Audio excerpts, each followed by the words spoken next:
we go. 3, 2, 1. Welcome to The Sounding. We aim to provide sexual trauma survivors with a path to healing in order to tell their stories. As always, we start with our disclaimer. We are not therapists, we're not lawyers, we're not doctors. We are not experts in all of these areas. Some areas, we don't have all the answers. We're just here as survivors ourselves, trying to share from our own experiences, information that has helped us through both our healing journeys and through the criminal justice system, finding some sort of justice for ourselves. So thank you for being here. Today's episode is a good one, a heavy one. If you are somebody who has ever experienced what we're calling spiritual bypassing, we know how confusing and devastating it can be to the psyche, to the heart, to the mind, to the whole human experience when people you think are there loving and caring for you dismiss your experience. And so today we're just going to talk a little bit about some places that may happen to you, and then talk about some inner child work and do some practices to help heal and move forward.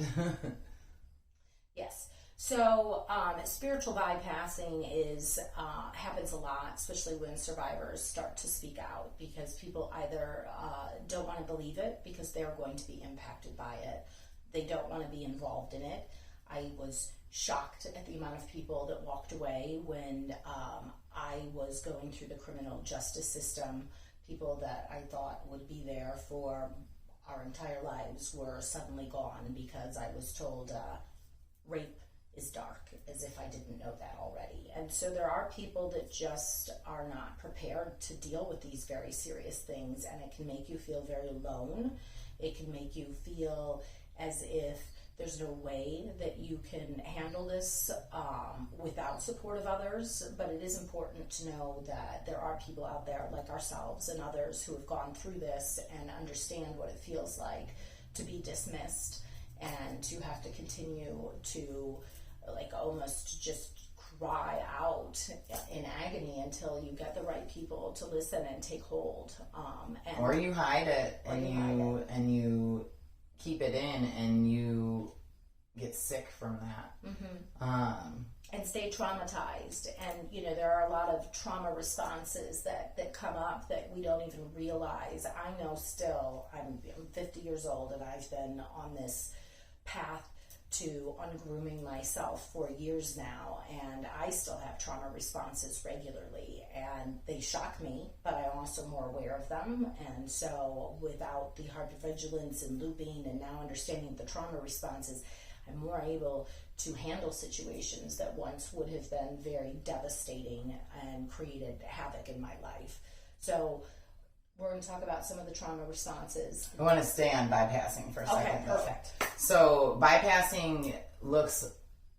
spiritual bypassing looks different. There's not one, you can go look up the definition of it, but there's not one example that everyone's going to experience. So I just want to share that there's going to be times where you feel you're confiding in somebody, your experience, and maybe they're telling you to just give it up to God or just pull yourselves up by your bootstraps. That's another way of spiritual bypassing. Right. That can be really damaging and really, really harmful because you are sharing your experience that, number one, you didn't ask for, and number two, you probably look at our social conditioning, the social conditions that we live in. Nobody takes into account where we are coming from, our full background, our full backpack of what we've experienced has things in it that somebody from over the tracks might not understand, if you understand what I'm saying. Yeah. So, and people will often say, oh, just put it in a lunchbox and put it away somewhere, or put it on a shelf and forget that it didn't happen. But the problem with that is then it lives in your body. Exactly. And you continue to have the same responses. So you have to bring these things to light. You have to understand why you react the way that you do, or you continue to be a traumatized individual. Yeah.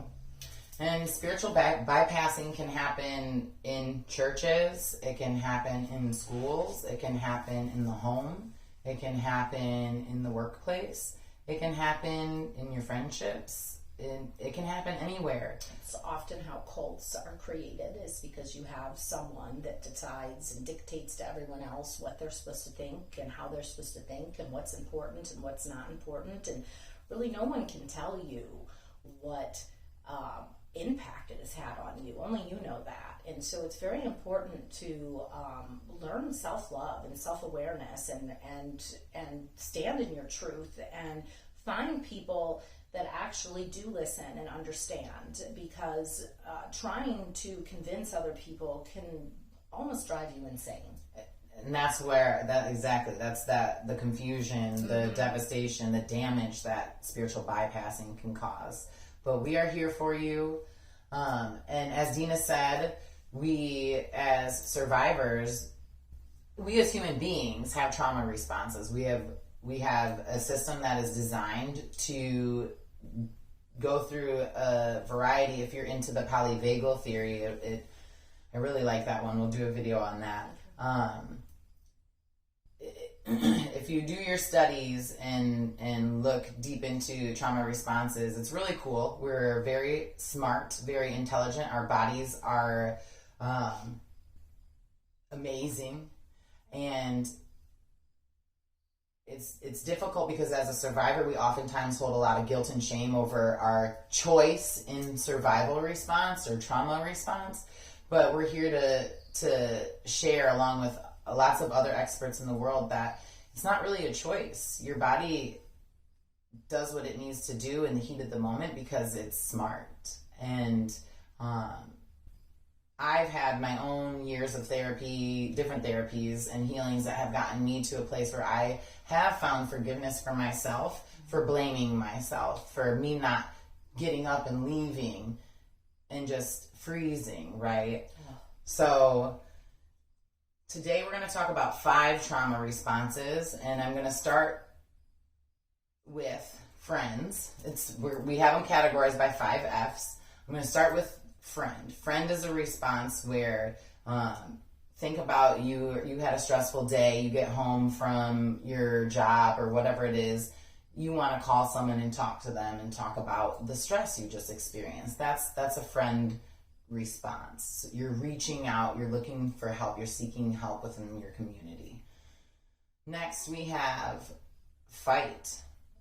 So that stress is coming at you, you're going to stand your ground, and maybe it gets physical, you fight. Or verbal. And circling right. Well, meaning the fight is the physical. You are able to stay there and you're able to speak back or act back. So then the next one is flight, and that's where you physically remove yourself. You aren't able to stand up. And not that, again, this isn't a choice. This is what happens. We can strengthen our vagus nerve. We can strengthen our awareness and our connection to getting our recovery, to getting back to our prefrontal cortex. But in the heat of the moment, if we haven't been working on these things, then our body does what it needs to do. So maybe you run, you flight. So we have friend, fight, flight, freeze, where I just shared an example of me. I wasn't able to leave, right? Freeze is different than fight. While you're both still there, freeze, you don't do anything. You almost, freeze can then move into like a submit and like a playing dead, if you will. And then the last 5 is fawn.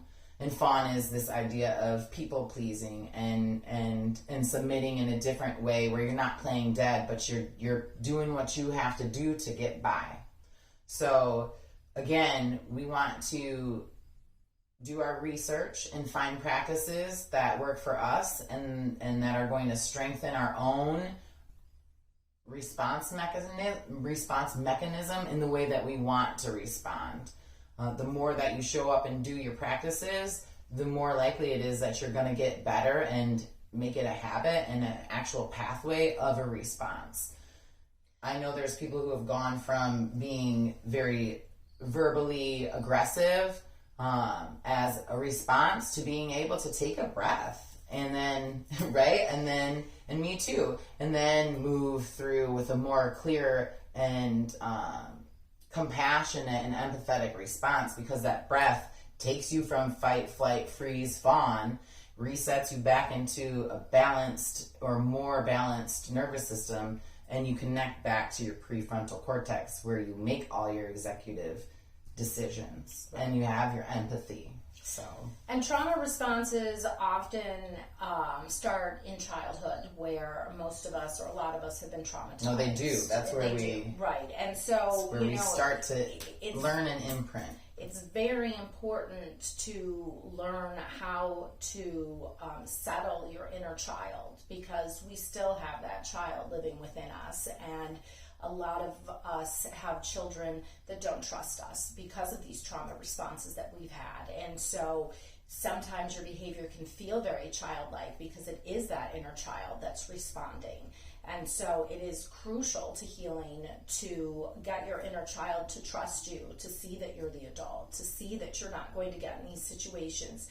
And inner child work, it sounds so complicated, but it's really not. Like for me, what I started doing is I started enjoying things that I did when I was a child, and you know, just playful. I was going out on play dates with my friends, taking myself to the beach, eating the foods that I enjoyed as a child, just really being playful, and also removing myself from those situations, like internally, like not putting myself in my basement bedroom that was a scary place. Like I literally had a whole meditation where I went in and brought my child out and told her she doesn't need to be there anymore because she's safe now. And so now I feel more in control. I don't have these responses because I've taken the time to really get to know her and allow her to feel safe. And I've watched other people also do this work. And it's not only is it magical, but it's fun. Like we're here to play. We're here to be playful and fun. And so inner child work, instead of feeling heavy, it should be light. It should give you the opportunity to go back and experience things that you didn't get to experience as a child. And then trust yourself and know that although you may still have these responses, they will start to make more sense to you. They may not take as long. You may not, completely go into a downward spiral, and you can take a deep breath and get mindful about it and realize, like, that's just my inner child testing as to whether I'm safe. And eventually, over time, you do get safe with yourself. And that's where the beautiful, joyful part of life happens. All right, well, let's do a little mini meditation then. All right. And let's have fun with it. Okay. So it's going to be super quick, like maybe a minute long, but wherever you are, if it feels comfortable, just close your eyes. And before we start meditation, really quickly, let me just say, because I talk to with my clients a lot about the importance of meditation, and they all say, I can't quiet my mind, I can't. It's really important to just let the thoughts come and go. Don't marry them. Don't get caught up in them. Like it's almost impossible to have a completely quiet mind. So that's not the goal of meditation. The goal of meditation is to allow the thoughts to come and just observe them. Mm-hmm. And meditation's not scary, it's beautiful. And so I just wanted to say that part is just allow the thoughts to come and go and enjoy the practice. And honestly, when you're focusing on my words and what I'm guiding you through, that's a single focus. And that's what she means by the thoughts. They'll be able to just come and go. You'll notice, and then you'll be like, oh, let me get back to what Shea is guiding me through. So it's going to be a short practice. You can stay right where you are. Sit up nice and tall if you're sitting. When you're ready, gently close your eyes or take a soft gaze. And then a nice inhale in, exhale out. And then I want you to pick a place that is one of your most favorite places to visit. Maybe it is a place you've never visited before, but imagine this place as a safe place, a place where you're able to have fun, run, laugh, Maybe it's a beach, maybe it's a park, maybe it's a trail, maybe it's your backyard, or maybe it's your bedroom. Wherever you're at, see if you can now either bring in yourself at age 6 or age 8 or 10 or 12.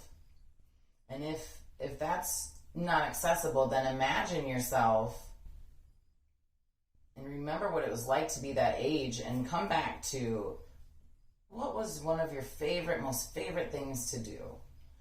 We just heard Dina share about a few different things that she enjoyed that brings her back to her childhood. So maybe you're visualizing yourself jump roping or blowing bubbles or swimming or reading. And then as you're visualizing yourself, see if you can also bring a smile to your face in that visualization, and maybe in real life, maybe bring a smile to your face, to your heart. And this is us cultivating joy in the moment. When you're ready, just take a nice deep breath in, maybe raise your shoulders. Exhale, soften them down, gently open your eyes. Awesome. And a whole other video idea is about the power of visualization meditation. But real quick, I'll add that in here today because we just did that. The body and the brain, the brain doesn't know that the body's not really doing it. So when our eyes are closed and we're visualizing, the brain actually thinks the body's doing it. And so it feels real. And in that moment, I hope that you were able to cultivate joy, or remember that childlike joy that you can access any day, anytime. And it's for you. It's a gift for you. And thank you. And don't be afraid to hug your inner child. Yeah. Or read to your inner child, or parent your inner child in a way that you weren't parented. So, and as always, please like, subscribe, share our videos. The more people that we get involved in this conversation, the faster we can start healing the collective. So we appreciate you being here and the support. Yeah. For sure. And please, as always, we always end with asking you to leave comments as well. It matters. We want to hear from you, especially if there's something that you are genuinely curious about or can't find information on somewhere else. Yeah. We're here for you. Right. Because when survivors speak, the silence ends. Thank you. Bye.